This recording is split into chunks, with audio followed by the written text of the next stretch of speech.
Jesus Christ paid all of our sins.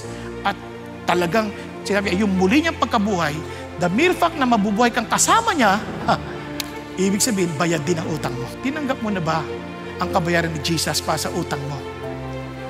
Di ba? Kung hindi pa, huwag ka na magdalawang isip. Your forgiveness is complete if you trust in Jesus.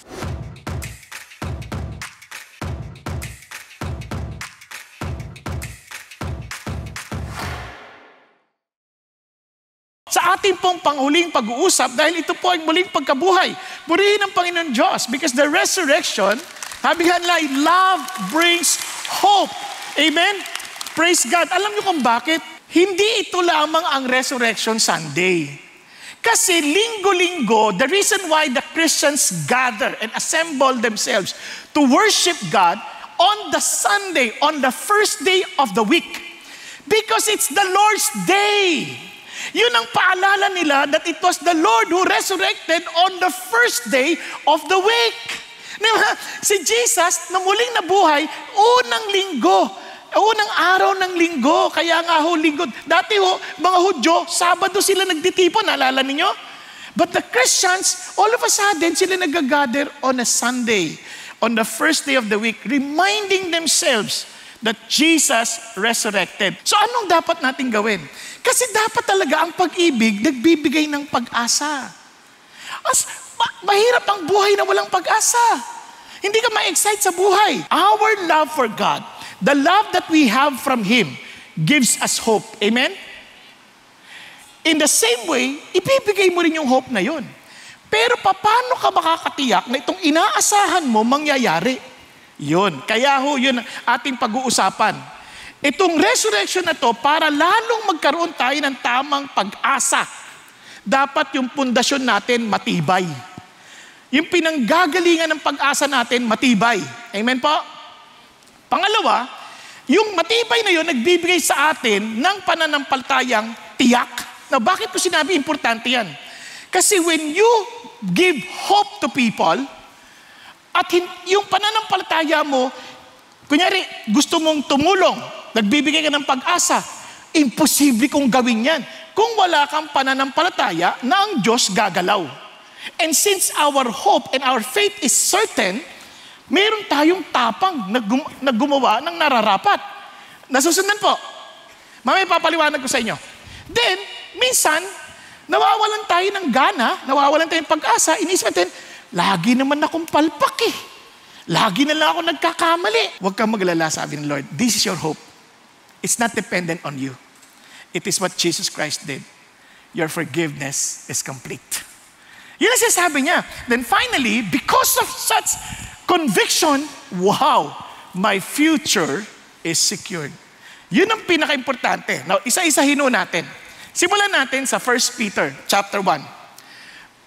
Purihin ang Panginoong Diyos, ang ating Ama, ang Ama ng ating Panginoong Kristo, na ayon sa kanyang mayamang awa, binigyan niya tayo ng muling pagkabuhay sa isang pag-asa, sa isang buhay na pag-asa. Sabi niya, sa pamamagitan ng muling pagkabuhay ni Jesucristo mula sa kamatayan, upang tayo ay magmana, na sabi niya, ng hindi masisira, at walang karungisan at hindi mawawala na hinanda sa atin sa kalangitan. Nasusundan ninyo? Now, anong ibig sabihin nito? Itong mga sinulatan ni Peter. Nung sinulatan ni Peter ang mga Christians na ito, they were under great persecutions. Sobrang inuusig sila. And yet, sabi ni Pedro, teka muna, dahil si Jesus Christ, dahil siya'y muling nabuhay, binigyan niya tayo ng pag-asa. Parang naisilang na muli ang pag-asa sa ating mga puso. Samantalang tayo nangingimatay na sa pakawalan ng pag-asa. Parang may bukas pa ba? May bukas pa ba? No, you are born again to a living hope. Bakit? Dahil nabuhay si Jesus. Yun ang sinasabi niya. Now, ano ba mapapala ako dyan? In other words, it is something future na ito siya sabi niya. Tingnan niyo ha. In this you greatly rejoice. Sobrang saya mo, even though now for a little while, if necessary, sandali lang yan. You have been distressed by various trials. Iba't ibang uri ng pagsubok. Pero sandali lang yan. Testin niyo, anong inaasahan natin? Kaya nga, ang ganda nung sinabi ni Pastor Ricky kanina umaga, kaya kung ako lang may panahon kayo, panoorin nyo rin po yung umaga. Sabi niya, life with Christ is an endless hope. Without Him, a hopeless end. Kawawa. Bakit si Jesus? Kasi itong pangako ni Jesus, tingnan nyo sa 1 Peter. Balik tayo ha. So that the proof of your faith being more precious than gold, yung katibayan ng pananampalataya na matibay pa sa, mas mahalaga sa ginto. Sabi niya, which is perishable, kahit ginto yan, nasisira din yan. Even though tested by fire, may be found to result in praise and glory and honor at the revelation of Jesus Christ. Maraming mga nagpapaliwanag dito, sinasabi nila na dahil ikaw ay nanatili, ikaw ay matibay hanggang huli, na pagtibayan yung pananampalataya, magbibigay ka ng kalwalatian, papuri, kalwalatian at karangalan pagdating ni Jesucristo. Mabibigay mo kay Kristo. Pero hindi na sinasabi. Tingnan niyo. Dapat sinabi niya, magbibigay ng karangalan kay Kristo Jesus. Hindi. Sabi niya, at the revelation of Christ. Ano sasabi ni Jesus? You will be given praise, glory, and honor when Jesus Christ comes again. Pero inyo, si Jesus na yung namatay para sa atin. Siya na yung nabuhay magmuli para sa atin. Tayo pa yung gagantimpalaan. Sobra naman yan. Nakuha niyo po? Parang tayo pa yung nabigyan ng papuri. Siya lahat ang gumawa para sa atin. Wow! Yun ang isang bagay na iniisip lagi. Samantalang, may mga pagkakatatanong mo, Lord, tama ba itong ginagawa ko? Sapat na ba itong nagawa ko? Sapat na... Hindi. Pag hindi mo naintindihan yung pinanggagalingan ng ating pag-asa, lagi tayong magkakaramdam ng kulang na naman itong ginawa ko. Kulang na naman to. Paano ba? Hindi ko na ata talaga siya mapupuri. Hindi ko na ata talaga siya mabibigyan ng karangalan. Talagang wala na ata akong pag-asa. Pero sabi ng Lord, hindi. Once you pass through this fire, ako mismo magbibigay ng papuri, kalwalatian, karangalan sa'yo. Okay ba yan? Nagkakaintindihan? O sabihin mo sa katabi mo, kaya huwag kang mawala ng pag-asa. Now, ano ba itong hope na to? Sinulat ko ng ganito. Ang biblical hope, hindi lang yung gusto ko natin magandang bagay mangyari sa atin. It is a moral certainty that the good we expect, yung bagay na inaasahan natin, at yung desire natin na mangyari, will happen. Siguradong mangyayari. Bakit? Because God says so. Are you following? Dahil sabi ng Diyos, mangyayari ito. Kaya the resurrection of Jesus, it brings hope. The love that He showed brings hope. Bakit? When Jesus Christ came and became human, ano sabi? For God so loved the world. Di ba? Ang sarap na, no? Nabuhay siya dahil sa pag-ibig ng Diyos. And sabi ni Paul, and God demonstrates His love toward us. While we were yet sinners, He died for us. Pero, so what kung namatay siya? Etong pinakamaganda. Nung nabuhay siya magmuli, binigyan ng resibo. Etong katibayan na lahat ng ginawa ni Jesus bilang pagmamahal niya sa atin, tiyak na mangyayari. Kaya nga, His love brings hope. Nasusundan natin. So, simulan natin po. Let's say, ano ba yung foundation nito? Paano tayo makakatiyak? Yung resurrection somehow proves that Jesus is God. That's the very foundation. Basahin natin. Now I make to you, brethren, the gospel which I preach to you, which also you receive, in which also you stand, by which also you are saved, if you hold fast the word which I preach to you, unless you believe in vain. Ano sinasabi niya? Balikan ko lang ha. Sabi niya, pinapaalam ko sa inyo, mga kapatid, ang mabuting balita na itinuro ko sa inyo. Na ipinahayag ko sa inyo. Na tinanggap ninyo. Na tinatayuan ninyo. Ibig sabihin, natanggap niyo na, tinatayuan niyo na to. Tinatayuan niyo na. Ang sabi niya, kaya naman kayo ay naligtas. So kailan ka naligtas? Pag namatay ka na? Ganun ba yun? Hindi. Ngayon tinatayuan mo na.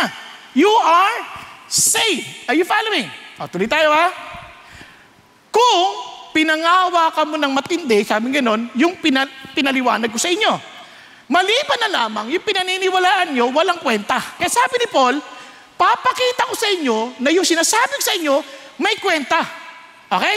O, bakit? Sabi gano'n. Pinapahayag ko sa inyo, unang-una sa lahat, pinaka-importante, na yung tinanggap ninyo na si Jesus Christ namatay para sa ating kasalanan ayon sa banal na kasulatan.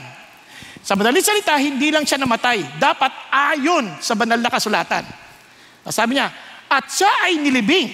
At siya ay bumangon ulit o nabuhay magmuli sa ikatlong araw ayon sa kasulatan. Ano na-notice ninyo? Laging ayon. Kasi pwedeng magsabi, ako, mamamatay ako para sa iyo ha. Pero hindi ayon sa kasulatan. Una-una, sa kasulatan dapat mapako ako sa krus. Pero namatay ako, lethal injection. Hindi pwede, tama ba? Tama? So hindi na ayon sa kasulatan yon. O kaya naman, nilibing ako, namatay ako, kinremate naman ako. Hindi ayon sa kasulatan yon. Ibig sabihin, hindi ayon sa kasulatan. Si Jesus Christ, what He was saying is this, lahat ng nangyari kay Jesus, sinabi na thousands of years ago, some of them are hundreds of years ago, but lahat ng yun na sinabi niya, nangyari kay Jesus. Yun ang amazing. Ngayon na nabuhay magmuli si Jesus, ayon sa salita, lahat ng kiniklaim niya tungkol sa kanyang sarili, mapapanghawakan mo na. Matibay ang pundasyon. Tama ba? Bakit? Ano ang claim si Jesus? Na siya ang Panginoon ng Sabbath, na mayroon siyang otoridad doon.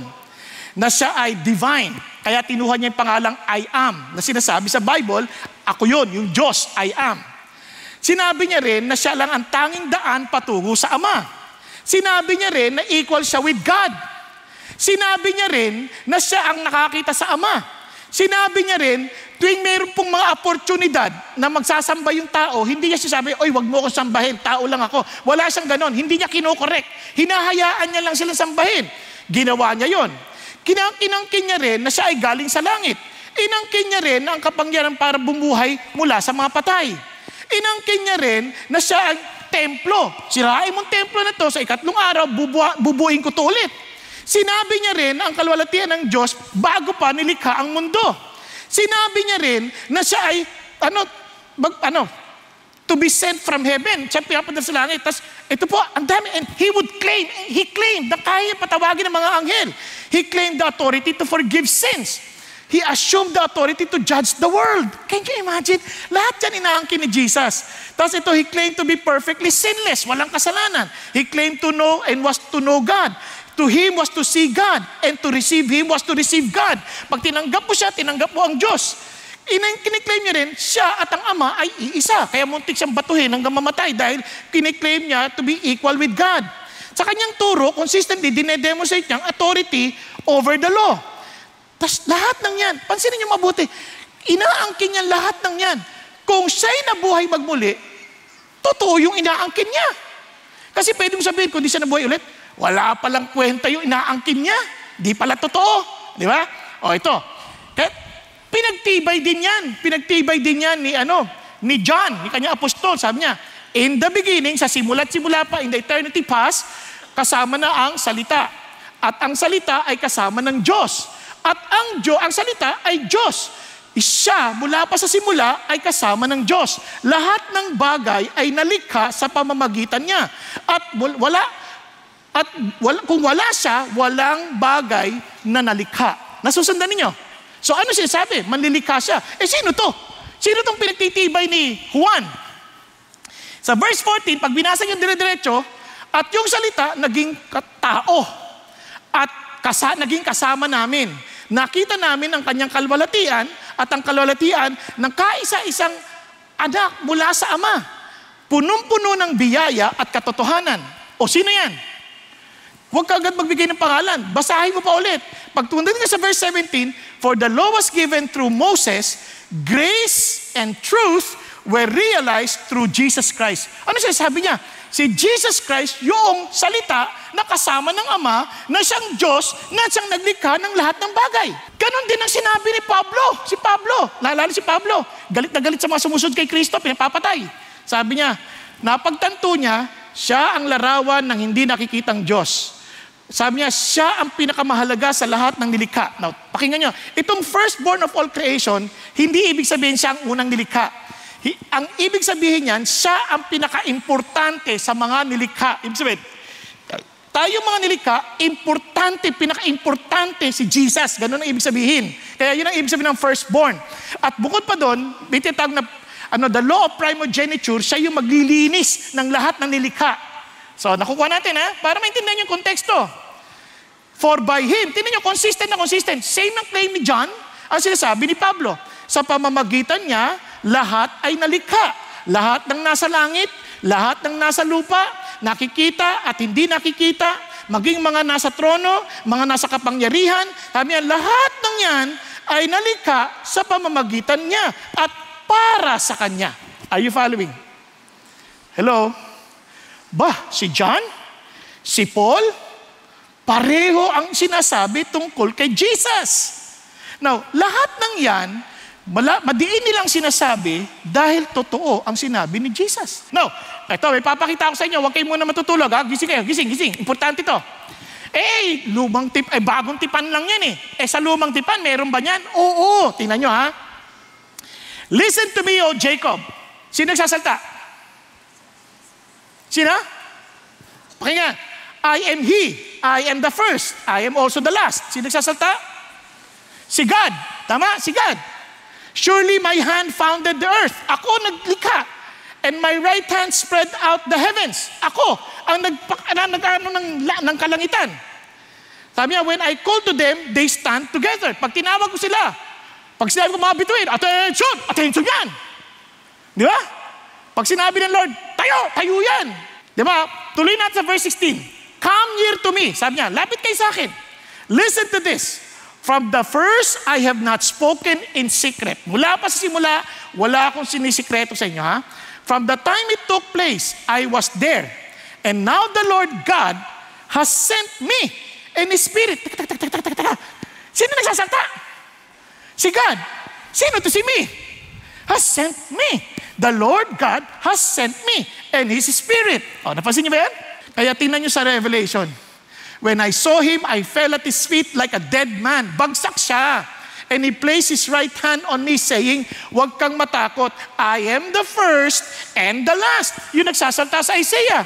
Sabi niya, and the living one. And I was dead.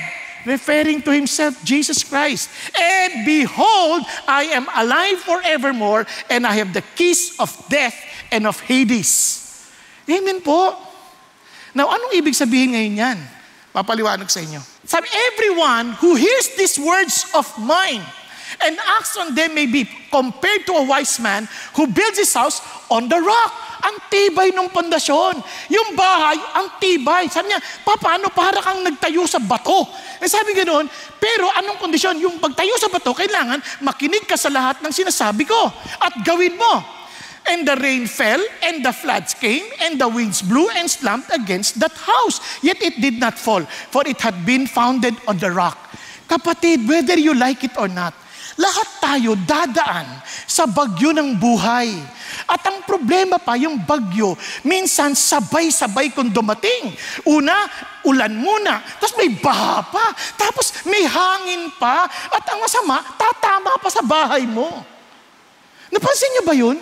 Kung dumating yung problema, sama-sama, nagyayaya pa. Di ba? Uy, alika dito, sama ka dito tayo. At ang masama, tumatambay. Nag-i-stay. Ikaw ngayon, kung manhina-hina yung pundasyon mo, bibigay ka na. Ayoko na. Suko na ako. Yun ang sinasabi ni Jesus. Kapag hindi ka nakinig, para ka nagtayo ng bahay mo sa buhangin. Kapag dumating lahat ng bagyo na yan, sira yan. Ngayon, pag sinasabi mo makinig kay Jesus, hindi ibig sabihin, Bible, magbabasa tayo.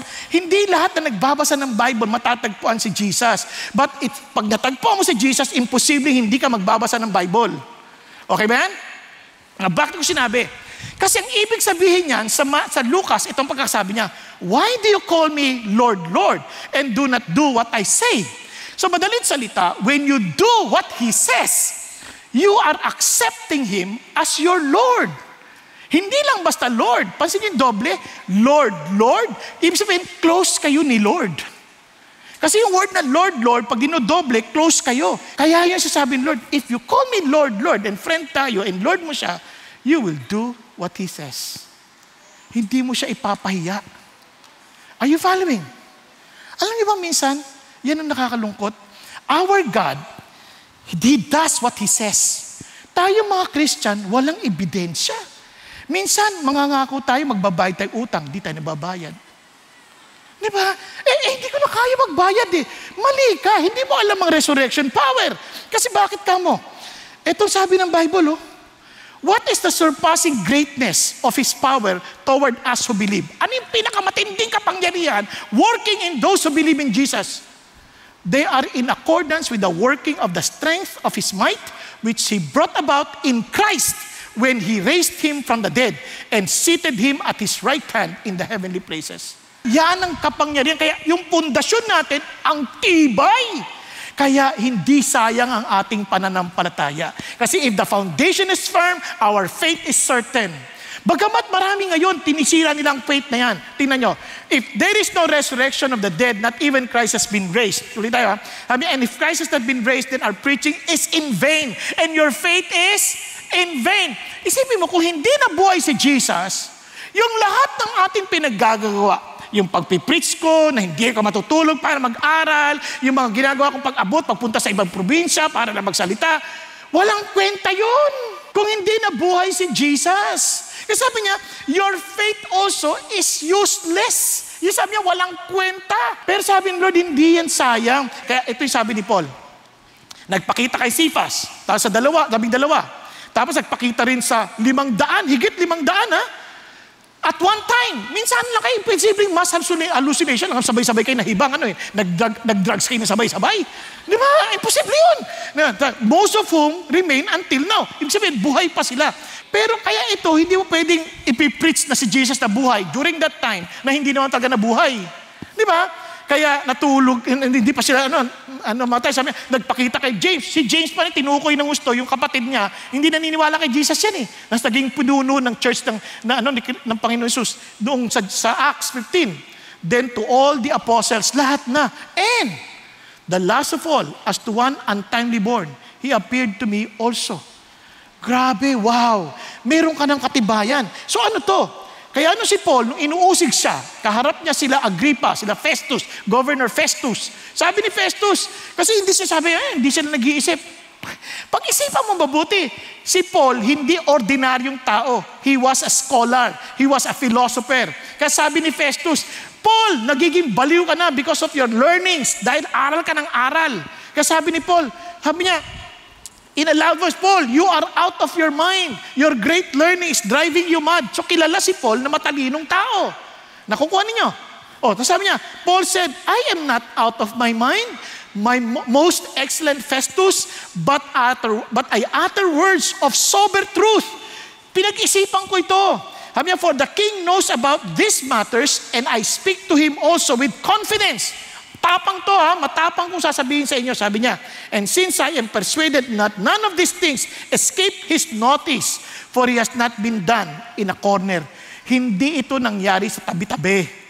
Lantarang nangyari to, at alam mo yan, King Agrippa. Nakuha niyo? Hello? Are you following? Kaya yung mga sinasabi ng mga modern atheists, wala yan. Wala yun na sila masyado. Kung ito mga to handang mamatay noong unang panahon, at yung Kristyanismo kumalat na kung saan hanggang ngayon pinagdiriwang natin ang muling pagkabuhay, ibig sabihin, hindi naputol ang pagpapahayag ng salita ng Panginoon Diyos. Kaya naman, wag natin itong sayangin mga kapatid. Tuwing linggo, tell our children, let them not forget. Why are we coming every Sunday? Because we celebrate the Lord's Day. We celebrate His resurrection. Kanino nakasalalay ang pananampalataya mo? Kung si Jesus hindi nabuhay magmuli, wala na tayong pag-uusapan. Pero kung nabuhay siya magmuli, how are you treating Him? How do you express your faith in Him? Don't just tell Him, my faith is certain, but you are not following Him. That is a false confession. Naintindihan niyo po? Kaya, nagtitiwala ka bang ang kaligtasan natin kay Jesus lang? He is the only way, the truth, and the life. Why? Because He rose again from the dead. And it confirms that our sins are forgiven, completely forgiven. Tingnan yung sabi niya, For indeed, if the dead, and if Christ has not been raised, your faith is worthless, and you are still in your sins. Bakit? Kasi, kung si Jesus hindi nabuhay magbuli, paano niya mababayaran ang utang natin? Sabi ni Paul sa Colossians, when you were dead in your transgressions and uncircumcision of your flesh, patay ka sa kasalanan. Sabi niya, He made you alive together with Him. Nung nabuhay siya, muli, sinama niya tayo. Nagmamalat, nananampalataya kay Diyos, sinama niya tayo. At ano sabi niya? Having forgiven us all our transgressions. Lahat ng pagkakasala natin, pinatawad na. O tanong, alin dito ang kasalanan mo na past? Kasi iba, paano yung future sins ko? Alin dito ang past sin mo nung namatay si Jesus at nabuhay magbuli? Meron ka ba naisip na nagawa mo na nun? Meron? Wala pa. Hindi ka pa naisisilang. Are you following? Lahat niyan, future. Pero sinabi ng Lord, hindi ka pa naisisilang, bayad na utang mo. Oh, totoo ba yan? Oo. Kaya kahit bayad na yung utang natin, kung hindi mo tatanggapin, you're still indebted. Hello? Nasusundan? Okay, tuloy tayo ha. Anong ginawa niya? Having canceled out the certificate of death concerning degrees, tinanggap mo decrees against us, which was hostile to us, and has taken it out of the way, having nailed it to the cross. Ang ginawa niya, anong kasalanan mo nga, Jason? Sinungaling ka, Jason. Di sasabihin ng demonyo, sinungaling. Sabi Lord, Jason, kinuha ko na yung katibayan na yan. Pinako ko sa krus. Pak! Tapos sabi ng demonyo, sinungaling ka. Wala kang katibayan. Ay, natabunan ng dugo. Ang nakikita ngayon, dugo ni Jesus, wala na yung listahan ng utang mo. Grabing, sobrang-sobra. Kaya dinisarm niya na yung rulers and authorities. He made public display of them, having triumph over them through Him. Yun ang sasabi ng Lord. Jesus Christ paid all of our sins.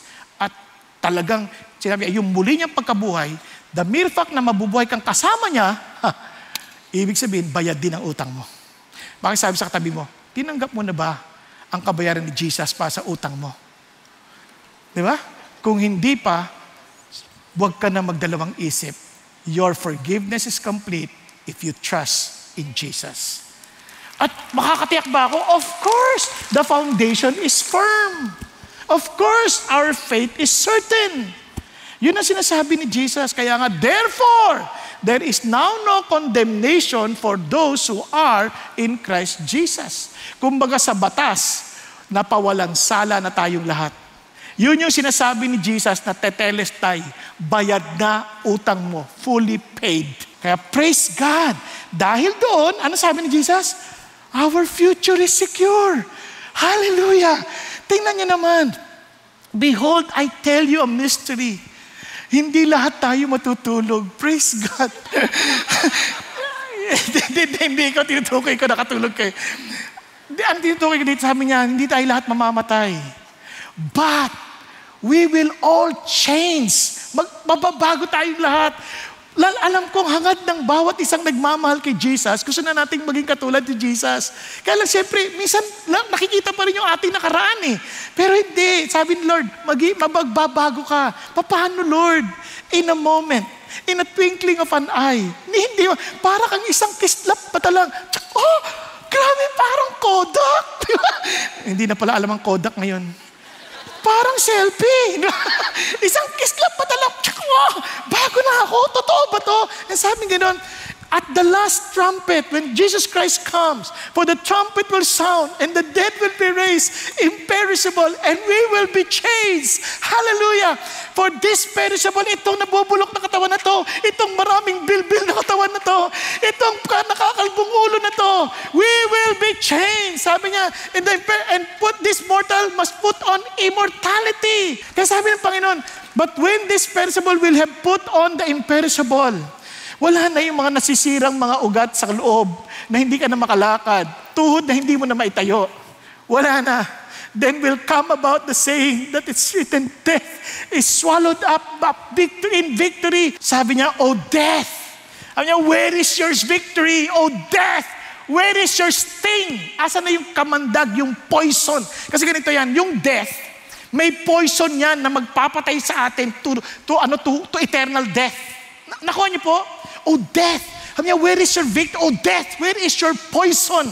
Sabi niya, the sting of death is sin. Kasi the moment you die, yung sin na yun will bring you to the second death, to eternity, eternal death. And sabi nga nun, and the power of sin is in the law. Anong isasabi niya? Itong katunayan. Kaya nagigilty tayo, kaya nagkakaproblema tayo. Kasi whether we like it or not, there is an inherent law because we are created in the image of God. Kahit na ayaw mo, kahit na pinipilit mong takpan at iiwas yung guilt, may law sa loob na nagsasabing masama ang manglamang ng kapwa. May nagsasabing masamang magsinungaling because all those laws are the expression of God, of who God is. God is loving, kaya masamang hindi magmahal. God is honest and true, kaya masamang magsinungaling. Kaya kahit ayaw mo yun, kahit hindi mo alam yun, you are bothered. Kasi that's the law. At yun ang katibayan, kaya ka nagkakasala. Nandiyan ba tayo? Kaya hindi mo pa sabihin, wala akong kasalanan. Hindi. Your conscience is also bothering you because the power of sin is the law. The God of the law. Nagkakatindihan. Tuloy tayo. And say, but thanks be to God who gives us the victory through our Lord Jesus Christ. Dahil kay Jesus, the buhay na magmuli, He overcame death and destroyed death because He destroyed the sting of death, which is sin. Yun tayo. Naintindihan po ba natin yun? Kaya ito lang masasabi sa inyo, our God delivered us from that death. Not only the ultimate death, but even our daily deaths. Yun ang ating mapapanghawakan. Hindi mo kailangan matulog na biglang, patay na ba ako? Na-imperno ata ako. No, Lord, you are my life. And I surrender this to you. Kaya doon magugulat ka, hindi ka na matutuwa sa chismis. Kasi hindi ka na natutuwa na bakit kailangan tayo matuwa sa kahinaan ng iba? Kasi wala na yung guilt mo na i-release mo na sa Diyos. Are you following? Kaya ang sarap ng layang buhay. Kaya sabi ng Panginoon sa Kristo, dahil ako'y nabuhay na magmuli, therefore my beloved brethren, be steadfast, immovable, always abounding in the work of the Lord. Huwag kang magsasawa. Huwag kang magsasawa, knowing that your toil is not in vain in the Lord. Oh, what a hope that comes from the love of Jesus. Minsan, nararamdaman ko rin ang mga nararamdaman ng iba sa inyo. Na parang, mahal pa ba ako ni Jesus? Na parang wala naman ako nagagawang maayos. Friends, sobrang mahal ka niya, kaya bumangon ka na. Don't stay sleeping there. Wake up. Okay po? Dahil even in your weakness, God will accomplish His great plans for you and for me. Tayo pong lahat ay yumuko at pumikit sandali. Habang lahat tayo nakayuko at nakapikit, umaasa po ako na every Sunday we will be gathering together to encourage one another, to bring hope. Kasi yan ang gusto ng Diyos sa atin. That as we have accepted His love that brings hope, let us also share the love that brings hope to others. Yung love na nagpapaalala sa kanila. Hindi yung hanapin mo ano yung makaka-bless sa iyo, kundi ano yung maibibigay mong pag-asa sa iba. Di ba? Yun po ang hangarin natin sa Diyos. Kaya hinahamon ko po ang bawat sa atin. Kaya kayo nagdi-D-group, hindi ano yung makukuha nyo sa D-group because you love that brings hope. Because this is the love we discovered. The love that is unconditional commitment towards imperfect people. Diba? To seek their highest good, which oftentimes requires sacrifice. All for His glory, not ours, but for Him. Kaya kapatid, if that love is not yet true to you, hindi pa naging totoo sa yung pagmamahal na yan, hindi mo pa talaga natanggap yung sino si Jesus sa iyo, na masasabi mong, Lord, Lord, Ikaw talaga yung Panginoon ko, and I will do what you say. I will seek what you want, and I will do it by your grace and by your power. Kapatid, kung hindi pa yan totoo sa iyo, this is your chance. Itaas mo ang kamay mo sa Panginoon. Ako po yun, Lord. Ako po yun. Yes, yes. Yes, huwag kang mahiya. Yes, doon sa taas. Kayo, tinakausap kayo ng Panginoon Diyos. Yes, hallelujah. Thank you, Jesus. And those who raise their hands, Lord, I am here. accepting the very faith that you are giving us, O God, that you are God. You died on the cross for me. You rose again from the dead to give me new life. Thank you, Lord, that with you I am forgiven, and because of what you did, I am declared not guilty. I am no longer under condemnation, for you are my salvation. Thank you, Jesus, and I pray that this hope that you allowed me to experience, I pray to help me to tell this to everyone I know, to every person that you bring to my life. And by your grace, help me also to strengthen them, to love them with the love that brings hope to their lives. Thank you, Jesus. Thank you, God. Lord, I give my life to you as you have given yours to me. For I am now yours, and you are mine. I love you because you first loved me. Thank you, Jesus. Thank you, Lord. And Lord, para sa iyo, hindi ka namin titipirin. Hindi ka namin laging uunahan. Hindi ka namin laging, Panginoon, pag-iisipan na paano kami makakatipid. Lord, I pray that tulad din ni Maria, we would give our all because you deserve our best. Even more than our best. Thank you, Jesus. Thank you, Lord. Lord, I pray for every family we represent. May your blessing be upon all of us. Thank you, Jesus. We love you, Lord. And as we sing, Father God, with the choir, I pray, Lord, that this song will truly, Lord, allow our faith to rise and allow our faith, Father God, to be a blessing to others, for it will reflect your very love that brings hope. In Jesus' name we pray. Amen.